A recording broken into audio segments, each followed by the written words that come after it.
Chapter 1. Welcome to Paradise. The first thing Claire noticed was the silence. It was the sort of silence that pressed against the skull, made the ears strain for something, anything to break it. No seagulls, no waves slapping against the dock pilings, no distant hum of a motorboat. Just the slap of her shoes on the wooden planks and the faint rasp of her own breath. She stood at the edge of the pier, luggage in hand, and stared up at the island. A lush sprawl of pines and olive trees clung to the rocky slopes, their leaves shifting faintly in a breeze that carried no sound. Higher still, beyond the green tangle, she glimpsed pale walls, whitewashed stone glowing in the afternoon light, like the bones of something vast and long dead. Paradise, they called it. That was the name printed on the glossy brochure she'd been given 3 weeks ago in Marseille. A private wellness retreat, it promised. A sanctuary for those who needed rest, reflection, a gentle break from the world's noise. Nothing more than an island escape, a place where troubled minds could find peace. Claire had needed that. God, had she needed it. After everything. After the long winter of panic attacks that kept her pinned to her bed, after the pills that turned her mouth to ash, after the doctor's sighs when she admitted the side effects were worse than the cure, she had signed her name on the dotted line and handed over her credit card like a drowning woman clutching at a rope. Now she stood at the foot of paradise itself, watching the sunlight smear against its white walls, and wondered why the silence felt so thick. Behind her, the boat engine coughed. The ferryman, a short man in a salt-stained cap, cleared his throat. "They'll be waiting for you up there," he said in a rough, Provençal accent. His eyes did not quite meet hers. Claire shifted her suitcase and nodded. "Thank you." The man gave no reply. He shoved off the dock with a pole, swung the bow around, and let the motor drag him back across the water. Within minutes, the boat was a shrinking smear of white foam against the blue. She was alone. A stone stairway led up from the dock, winding between tall grasses and wild rosemary bushes. The air smelled faintly of brine and something else, something sweet, like lavender left too long in the sun. Her footsteps echoed against the steps, and she found herself climbing faster than she meant to, as if she wanted to outpace the silence itself. At the top of the path stood a wrought iron gate. It was already open. The walls loomed higher here, smooth stone rising in clean white slabs. They looked less like the walls of a retreat and more like fortifications, something built to keep people out or in. She pushed through the gate and entered the courtyard. It was beautiful, she had to admit. Rows of oleander shrubs lined the walkway, heavy with pink blossoms. A fountain murmured at the center, sending water trickling down the back of a marble nymph. The sound of it eased her nerves for a moment. Then she noticed the windows. The building itself curved around the courtyard in a wide arc, 3 stories of pale walls and shuttered windows. Every shutter was closed tight. Not a face peeked out, not a curtain stirred. For an island retreat, it felt strangely empty. "Madame Duval?" The voice made her jump. She turned and saw a woman descending the steps at the far end of the courtyard. She was tall and angular, with cheekbones that could have cut glass. Her hair was pulled into a bun so tight it looked painful, and her white dress clung to her frame in sharp, immaculate lines. She smiled, but it was the kind of smile that didn't quite touch the eyes. "Yes," Claire said. "That's me." "Welcome to paradise," the woman said. Her accent was French, crisp and formal. "I am Madame Rousseau, the director here. We are very pleased you've arrived." Claire forced a smile of her own. "It's beautiful." Rousseau's eyes flicked to the fountain, then back. "Beauty is part of healing, is it not?" She extended a hand, long-fingered and cold when Claire shook it. "Come," Rousseau said. "You must be tired after your journey. We will get you settled." The corridors inside smelled faintly of antiseptic, though someone had tried to cover it with lavender oil. A row of portraits lined the walls, stern-faced men and women in outdated clothes, their gazes following Claire as she passed. Her room was small but spotless. White sheets on a narrow bed, a desk with a glass of water waiting, a crucifix nailed above the door. The window shutters were closed. Though Rousseau explained this was to shield you from the sun during your first days of adjustment. We believe in gradual acclimatization, Rousseau said, her voice smooth. The world outside can be overwhelming. No? Here, we control the environment. We strip away distraction until only the self remains. Claire nodded, though unease prickled the back of her neck. Rousseau lingered a moment, her shadow stretching long across the floor. Dinner is at 7. A bell will ring. Until then, rest. You will meet the others soon. With that, she slipped from the room, closing the door softly behind her. The latch clicked. Claire set her suitcase on the bed and tried the handle. The door opened easily enough, but when she leaned into the hallway, she saw no one. Just more portraits, more closed doors, more silence. She closed it again, sat on the bed, listened. The silence here was different, denser, like the walls themselves were swallowing sound. No voices, no footsteps, not even the creak of old plumbing. She unpacked slowly, dragging out the process, letting the small motions steady her. Blouse folded, book stacked, toothbrush set by the sink. Her gaze kept drifting to the shutters. Finally, she crossed the room and pushed one open. The hinges groaned softly. Outside, the courtyard glared in white sunlight. The fountain shimmered, and at one of the far windows, just for a moment, she saw a face. A woman's face, pale and gaunt, framed by hair that hung lank around hollow cheeks. The eyes locked on hers, wide and unblinking. Then the shutters snapped shut. Claire's heart stumbled in her chest. She let the slat fall back into place and stepped away quickly, as if the face might reappear. She tried to read. She tried to nap, but the image of those eyes, huge, almost desperate, would not leave her. The bell rang at 7, a deep, sonorous clang that rolled through the halls. Claire followed the sound to the dining hall. It was larger than she expected, with vaulted ceilings and chandeliers that flickered with dozens of candles. Long tables filled the space, though only a handful of them were occupied. The others, Rousseau had promised, sat scattered in little clusters. A dozen, maybe 15 people in all. Too few for the size of the building. They looked up when she entered. Some smiled faintly. Others only stared. The man nearest to her raised a hand in greeting. He was middle-aged, with a gray beard and watery blue eyes. "First day?" he asked. "Yes," Claire said, sliding into a chair across from him. "Don't worry. You'll get used to it." Something in his tone made her wonder if that was a comfort or a warning. Rousseau appeared then, gliding between the tables like a phantom. She raised her hands. "Welcome all," she said. "Another day of peace. Another day of healing." The others murmured agreement. Claire found herself mimicking them, though the words tasted strange in her mouth. Dinner was served.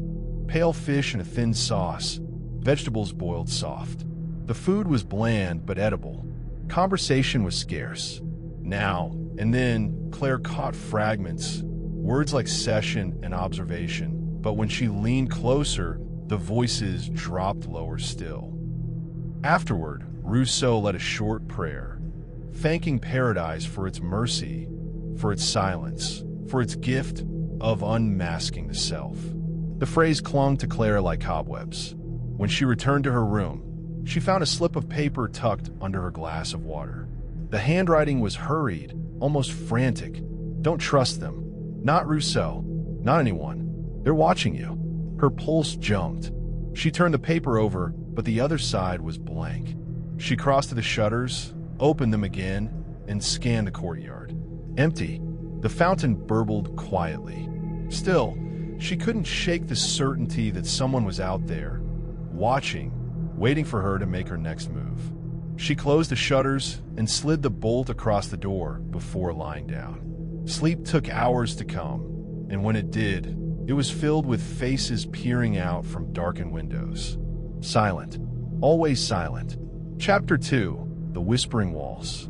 Claire woke to the sound of knocking. It wasn't on her door. She lay perfectly still in the narrow bed, covers pulled to her chin, breath caught in her throat. The room was dim, moonlight leaking around the edges of the shutters, but she could hear it clearly.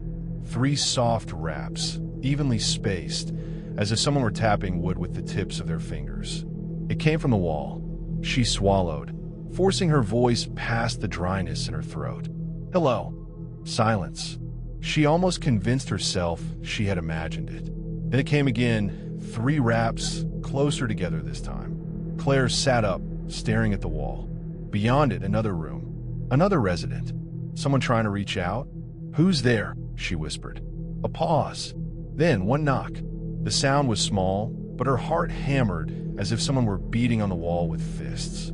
She pressed her palm against the cool plaster, half expecting to feel vibrations. Nothing. Do you need help? 2 knocks. Her stomach twisted. She had no idea what that meant. 1 knock, yes. 2 for no, or the other way around.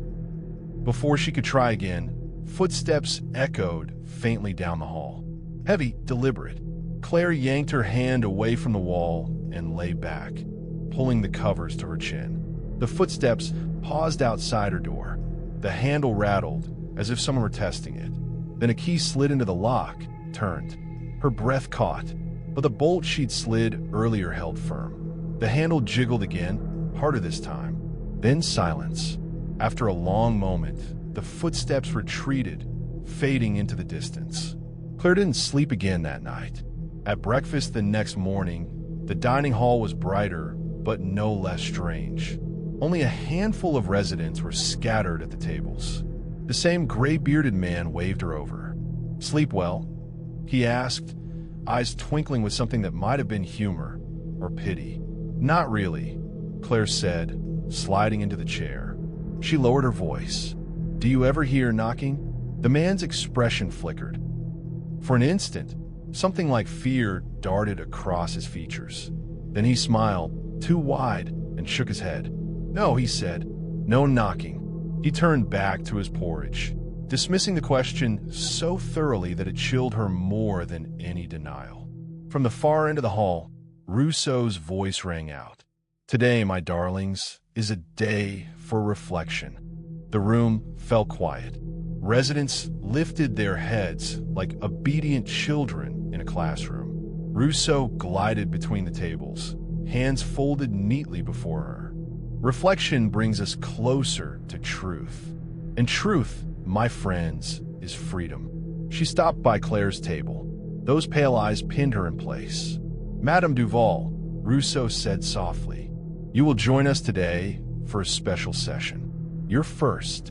Claire felt her mouth dry up. What kind of session? A gentle one, to help us understand you, to help you understand yourself. The words were kind, but her tone made Claire's skin crawl. The gray-bearded man didn't look up. He just kept eating, spoon scraping against his bowl in a rhythm that sounded a little too much like the knocks on her wall. This session was held in a circular room deep in the building's belly. No windows, just walls painted a sterile cream. The air smelled faintly of bleach. 4 chairs sat in the center.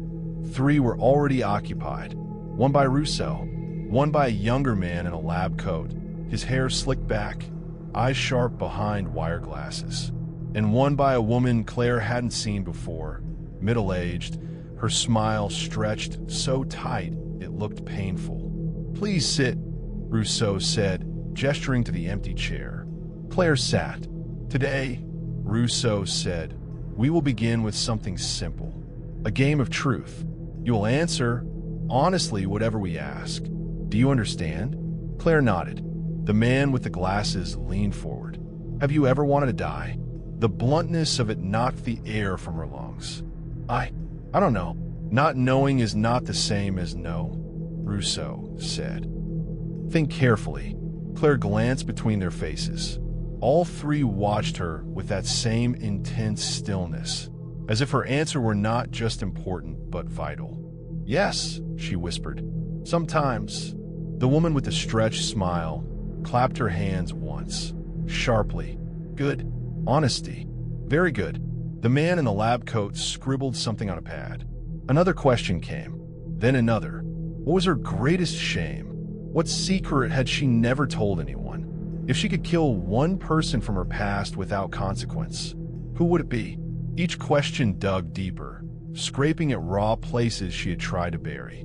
Every time she hesitated, Rousseau tilted her head, waiting. Claire's answers came haltingly at first, then quicker, pulled out like teeth. By the time they dismissed her, her hands trembled in her lap. As she rose to leave, Rousseau touched her arm. "You did well," she said. "Very well. Soon, the walls will speak to you more clearly." Claire's breath caught. "What do you mean, the walls?" But Rousseau only smiled. Back in her room, Claire found another slip of paper waiting on her desk. This one read, "Don't tell them everything. The walls have ears. Meet me at the fountain after lights out." Her pulse quickened. The handwriting was the same as before, slanted, urgent. She stared at the words until they blurred. Someone here was trying to reach her. Someone who knew more. That night, when the bell tolled and lights clicked off one by one, Claire lay waiting. The building settled into silence, heavy and complete. She waited an hour, maybe more, until she was sure the halls were empty. Then she slid from bed, dressed, and eased her door open. The corridor was dark. The portraits loomed like silent witnesses. She padded down the stairs, heart hammering, and slipped into the courtyard. Moonlight silvered the fountain. The marble nymph gleamed, water trickling down her back. Someone was already there. A woman sat on the fountain's edge, hair hanging long and dark, eyes darting nervously toward the windows. She looked older up close, lines cut deep in her face, skin pale as milk. "You came," the woman whispered. "Good, good. Are you the one leaving notes?" Claire asked. The woman nodded quickly. "Yes. They'll tell you lies. They'll break you down until you can't tell what's real. You can't let them. You have to remember yourself." Claire swallowed. "What is this place? Really?" The woman's gaze flicked to the shadows. "Not a retreat. Not a hospital. It's an experiment. All of us, rats in a maze. They push us, test us, see how far we bend before we break." Claire's stomach nodded. "Why? Why would anyone?" "Shoo!" The woman's hand clamped onto hers, cold and shaking. "Don't ask why.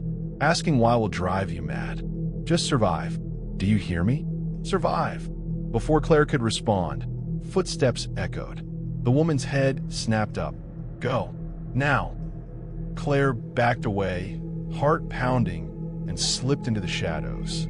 She darted through a side door, pressed herself against the wall, and held her breath as the footsteps drew closer. Through a crack, she saw Rousseau crossing the courtyard, her white dress glowing like bone in the moonlight. She paused at the fountain, gaze sweeping the shadows. The other woman was gone. Rousseau's eyes lingered on the marble nymph, then turned upward, scanning the windows. For a moment, Claire thought those eyes locked on her hiding place. Then Rousseau turned and glided back inside. Only when silence returned did Claire dare to breathe again. She crept back to her room, locked the door, and collapsed on the bed. But sleep didn't come, because now she knew the silence wasn't just silence. It was listening. Chapter 3, The First Fracture. Morning came too brightly. The shutters had been unlatched in the night, Claire realized. Thin golden bars of sunlight stretched across her sheets, stabbing her eyes awake. She sat up with a jolt, heart thudding. She was certain, absolutely certain, she had bolted them shut. Her gaze darted to the door. Still locked. The bolt is still in place. So how had the shutters opened? She stood on shaky legs, crept over, and peered out. The courtyard lay in its morning stillness, fountain gleaming in the light. No figures, no sign of the pale woman she'd met in the night. Only Rousseau, standing at the far end of the courtyard, head tilted upward, staring directly at Claire's window. Claire dropped the shutter, closed so fast the wood cracked against the sill. Breakfast was porridge again, bland, gray, lukewarm. The room buzzed with faint murmurs, but conversations hushed whenever she passed. She noticed at this time the way heads turned, the way lips closed mid-sentence. She sat by the gray-bearded man again, though he wouldn't meet her eyes. "You knew," she whispered. "You knew about the knocking." He stirred his porridge mechanically. "Eat, please." Her voice trembled. "What's happening here?" Finally, he looked up. His watery eyes brimmed with something like pity. "You won't last if you keep asking questions," he said softly. "Questions make cracks, and cracks are how they get in." Claire shivered. "Cracks?" He didn't answer, just bent back over his bowl. At the head table, Rousseau rose and spread her arms. "My darlings," she said, her voice carrying with eerie ease. "Today we open the garden." A ripple of reaction spread through the residence. Some smiled faintly, some shivered. One woman's spoon clattered against her dish. "The garden is truth," Rousseau said. "The garden is mercy. We will walk there today together." Her eyes found Claire's across the hall. For a moment, Claire could have sworn Rousseau smiled directly at her. The garden was not what she expected. Not a blooming haven of roses and trimmed hedges, but a maze. High stone walls coiled and twisted, vines clinging to their surfaces. Pathways branched and doubled back, some leading to dead ends, some to small courtyards where cracked statues stood half buried in moss. The air smelled of damp earth and something faintly metallic. Rousseau led the group in through a rusted iron gate. "We walk in silence," she said. "The garden speaks best when we do not interrupt it."